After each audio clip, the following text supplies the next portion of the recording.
Кыргызстанда 28-июлга карата тажилдетинен 13 адам ажал тапты. Жалпысынан өлкөдө коронавирустан каза болгондордун расмий саны 2288 адамга жетти. Соңку бир күн ичинде вирустагы 996 адамдан табылды. Өлкөдө бул оору жуктургандардын жалпы саны 160.085 адамга жетти. Бир күндө 1723 адам айыгып чыкты. Азыр ооруканада 3928 адам жатат. Дагы 12528 бейтап үйдөн дарыланууда.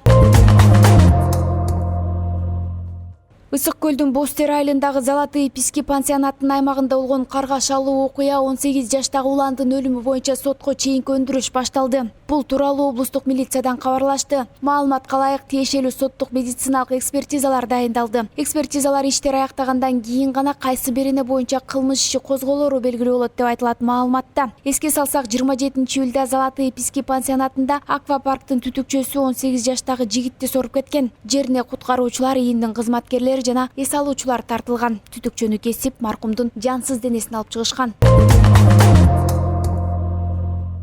Бишкектин вице-мэри Азамат Сагындыгулу УКМКнын СИЗОсуна киргизилди. Мындай чечимди Бишкек шаардык 1-май райондук соту чыгарды. Маалыматка ылайык, Сагындыгулу 25 сентябрга чейин УКМКнын СИЗОсунда камакта болот. Эске салсак, 23 июль күнү УКМК мэриянын алдындагы кызматтардын биринин өкүлүн кафе кожоюнунан аталган жайды түрттүрүп салбаш үчүн $9.000 пара алды деп кармаган. Атайын кызматтын билдиришинче, кызматкер Түгөлбай ата көчөсүн реконструкциялоо долбоорун өзгөртүү үчүн кафенин ээсинен $9.000 пара алган. Ал үчүн Кытайдан алынган грантка оңдолуп жаткан жолдун чекесинде кафени ордуна калтырууну макулдашкан. Бул боюнча далилдүү фактылар алынгандан кийин 23 июлда мэриянын кызматкери кармалган. Ал кафе ээсине $6.000 кайтарып берип жатканда колго түшкөн.